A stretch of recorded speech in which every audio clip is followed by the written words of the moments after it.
This video is brought to you by Miniature Market. Thousands of board games, miniatures, and paints, discount prices at miniaturemarket.com.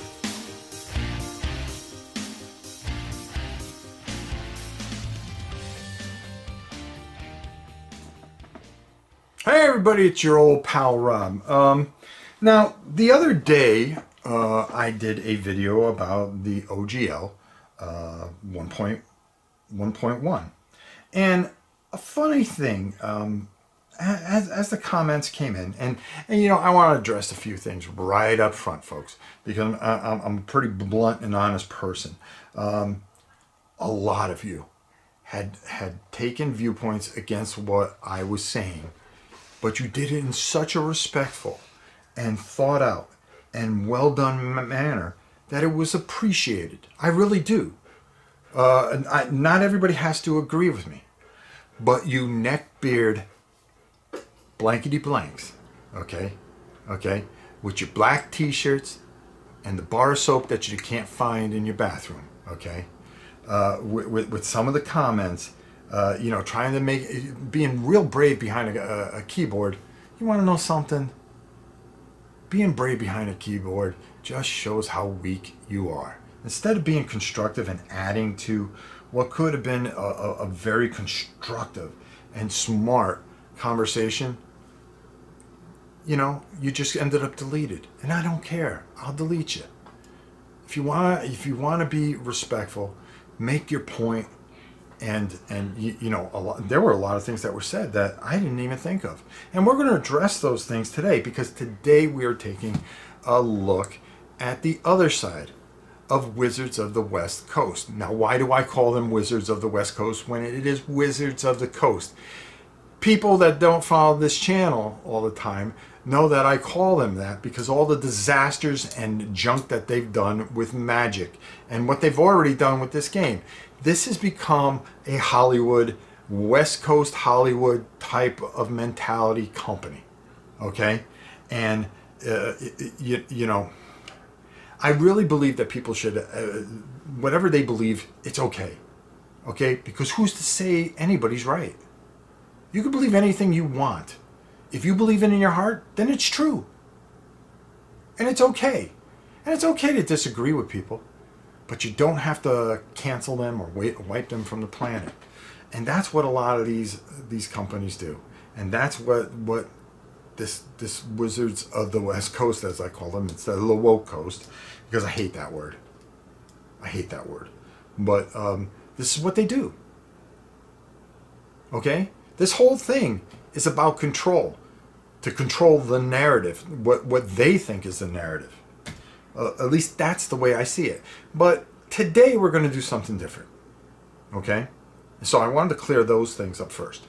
Today we're going to take a look at it from their side. Why they would do this. And why, to some degree, they're not wrong. They're not wrong, folks. And I want you to think about some of the things. The problem is the execution, the vagueness of it, okay, where they leave a lot of room for loopholes and speculation, okay? I want you to look at it this way, okay? All of you guys that are out there, you invented a game, okay? Now, we know they didn't invent the game, but I want you to sit in this position. You invented the game, and you have an open agreement with all these third parties that, well, you guys make what you want, because the more you make, the more certain books I'm going to sell. So you're able to sell the heart of the game, okay? The very heartbeat. And it's kind of like, you can make an expansion, you can make an expansion, you can make an expansion, you can make an expansion, but you have to get the core set from me, okay? Well, you get a business partner, and now your money's halved, okay? And you're still selling those core sets and still selling them at a decent rate. They haven't gone up, they haven't gone down. Maybe they do go up, maybe they do go down, but it's still not the same money because you got to split the money with somebody else. But meanwhile, Joe, Martha, Alan, Penelope are all making big bank for their third-party stuff. Okay? For those expansions. And you're not getting a dime of it. Okay? So now, or maybe you are, but such a little percentage of it. You see this critical role, or you have somebody that plays it online, and they're making a ton of money. Are you in partnership with them? Maybe not, but for the most part, are you making as much money that they're making? There's millions of dollars out there, and you're saying, hey, wait a minute, this is mine. I should have some of that. So you go into this agreement, and this new agreement, this 1.1, and I'm being very vague with the whole situation, but I want you to see it kind of from their side. And they're saying, oh, well, you know something? Now we want controlling rights, and we want this, that, and the other. And if you want to come in partnership with us, the deal's going to change a little bit. Because if you're going to make a whole bunch of money, we want our taste of it. Well, in a way, what's wrong with that? What's wrong with that? And I want to talk a little bit about D&D Beyond as well.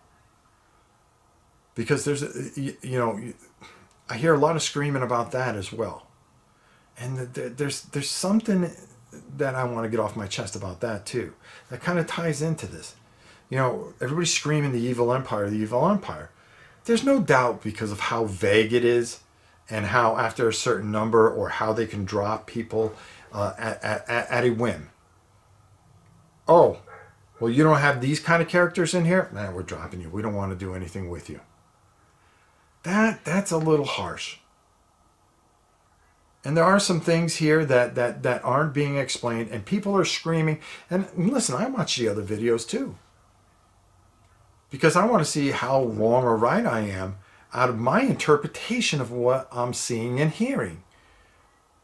Because there are some smart people out there that are doing the right thing. And I want to call this down the middle. And to be honest with you, I started thinking about this. And for them to want money after a certain point, that's one of the things that people are really screaming about. Well, they should get something. And they should. If you were going to do something with their property, using their rules, okay, saying, yes, go get the D&D rule book, okay, Dungeon Master book and all this other stuff, and utilize this system. They should get something. Why? I'll tell you why. Because how many board games out there use an IP? You have to pay for that IP. I'll tell you another thing. Chris Bartles. Okay, let's take a look at him from Everything Epic Games. Okay, he just did a card game with the Librarians. Okay, and I want you to listen to this and see where this doesn't really, that there's similarities between this. Well, the Librarians was a very successful TV show, and he purchased the license. And you want to know what they did? Everything that he did, they supervised. And they had to approve of images used and things like that. And there were things they didn't like. And he would have to change it. All this to make a card game that was celebrating a show that doesn't exist anymore, that's in reruns. But they took it very seriously, and they took that property and that IP very, very seriously. He had to pay that money up front. Big Trouble in Little China, same thing. He had to pay that money up front. What's the difference here? Because in the old OGL, I don't think they had to pay money up front, did they? Or it was just an open license that they, wanted to make sure that you didn't screw up their property. But for the most part, that money was yours. And now they're saying, well, you know what? This is our IP. G.I. Joe, Mission Critical, they had to pay for that up front. Any Batman, Marvel, anything, Disney, you have to pay that money up front to use that license to create that game. You have to factor that into a budget. And basically what's happening now with this threshold of $750,000, they're basically saying, well, anything other than that, okay, well, you know, that's fine. But anything over that, we want 25%. It's going to be worth our while. Is that wrong? Are they wrong here? You know, the more I think about it, and the more I think about board games and video game licenses and all these other things, is it wrong for them to ask for a fee? Maybe they're getting a fee. I don't know that.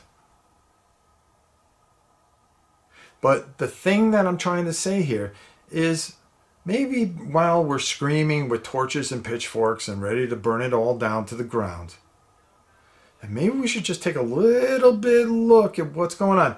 The problem is the vagueness and the space for loopholes and things that they can throw in there in a sinister way. And I still stand by my sinister, that there could be something sinister behind this.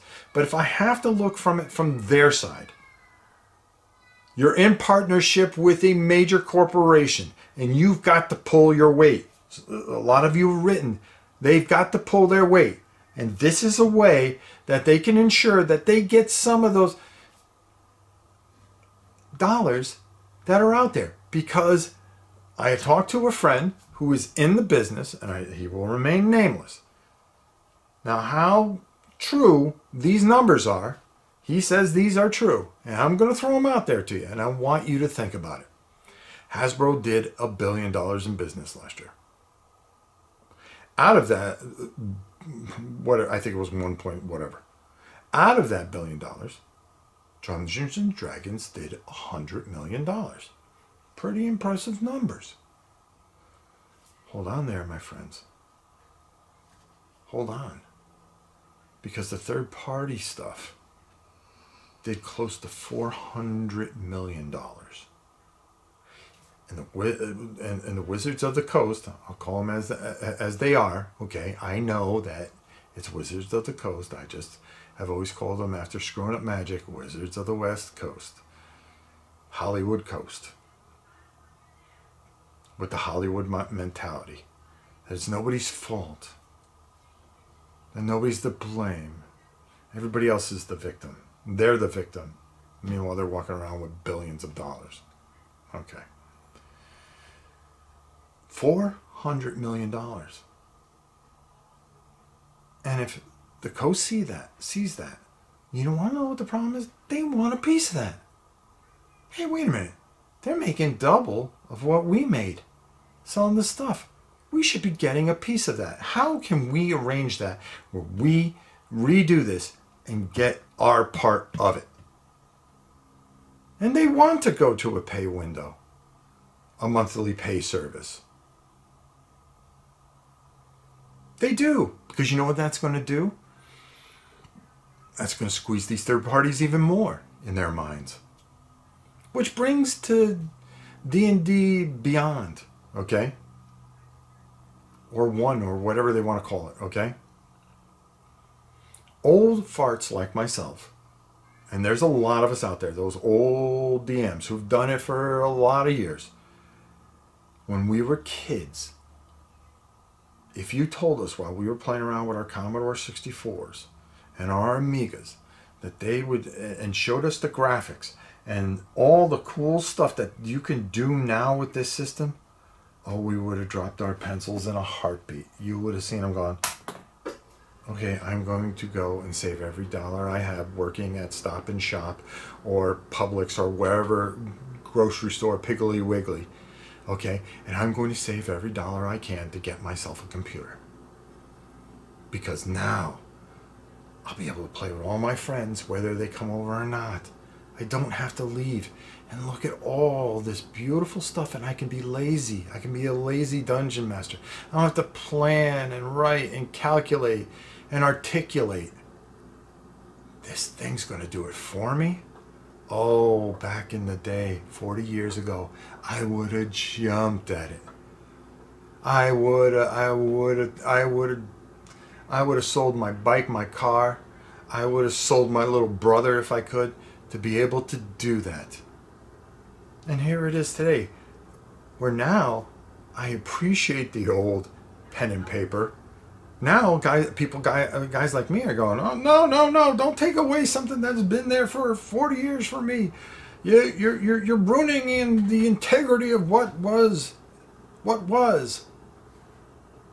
It should always stay the old days so I can keep my old memories. No. Why should Wizards of the Coast think about the old guy? He's not the heart of things anymore. He's not the guy watching Critical Role all the time. It's the younger people who take a look at this, and you bring Dungeons and Dragons to new technology and a new way to do it. Hey, guess what? I paid for Netflix. I got to pay for my D&D license, $9.99, no problem. Here you go. I probably would have spent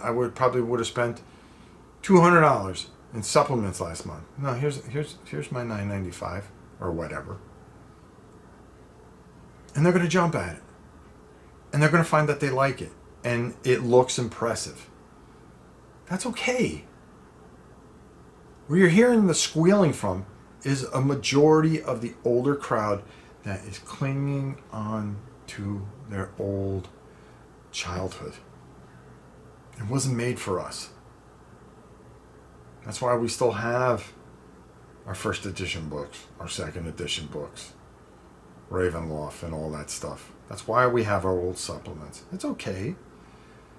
Nothing stays forever, folks. Tomorrows are not guaranteed.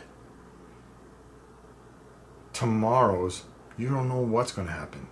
Live today, enjoy today. Because everything changes in a whim. It does. All those things that meant something to you go away. And I'm talking to the younger crowd too. Hey, if you're enjoying things right now, don't expect it to stay the same. Everything changes. And this is just change. Is it good? I don't know. Is it the right thing? I don't know. I can't answer that. But the people that are running with pitchforks, and believe me, to a degree, I am one of them too. Because this agreement, this 1.1, could be a very dangerous thing. Could be a very dangerous thing. And could send things spiraling in the wrong direction. And you don't want to see that for a game that you have so much love and passion for. So am I wrong? Maybe. I don't know. I don't know. But I'll tell you this much. The one thing that I'm really enjoying is watching some of these videos from some of the smarter people in the business here. Okay, they're smarter than I am. Okay, but I'm really enjoying your comments, your thoughts, agreeing, disagreeing, taking a look at Wizards of the Coast and calling them out for what they are. And other people going, hey, wait a minute. Let's look at this as a sensibility thing. Let's back up a few steps and take a look at this. I disagree with you, Rob. I don't think there's anything sinister going on. But here's what my thoughts are. Because these are the things. This is how you take different viewpoints and you talk it through. Everybody talks it through because you can have different viewpoints. If you talk to each other with respect, kindness, and listen to what they're saying. And if they're wrong, go, oh, you know something, maybe you're not seeing what's really going on here. Let me give you my viewpoint, and let's maybe meet in the middle here. Or you can agree to disagree. There's nothing wrong with that either. Like Henry Ford said, there are those that believe they're right. There are those that believe they're wrong. Either way, they're probably right. Some believe they can, some believe they can't. Either way, you're right. Because it's what you believe in here. And that's what makes it right. Okay? If it's right for you, you can agree with this, you can disagree with this. This can hurt people. Or it can not have any effect on anybody. There's a lot of people out there that just want to scream because they want to hear themselves, and they love drama because it takes away from the insecurities of who they are. Okay, they're not happy with themselves. So they want to blame their lot on life on everybody else except looking in that mirror. And that's what some of this becomes with the screaming and the yelling and the pitchforks and the torches and you know, let's burn them in town hall. Let's burn them at the center of the town. Hang them all. Let's see. Let's see. I personally think there's a lot of loopholes into this, and they're giving themselves a lot of leeway that can hurt a lot of people. Let's hope they're just looking to get their piece of the action, just like every other company or IP looks to do. Hey, you know, times are different. We would like our piece of the cut. You want to do this? Okay. Or maybe there's something really, really wrong about it. But I look forward to your comments at the bottom of this. I can't wait to hear what you guys have to say. Until next time,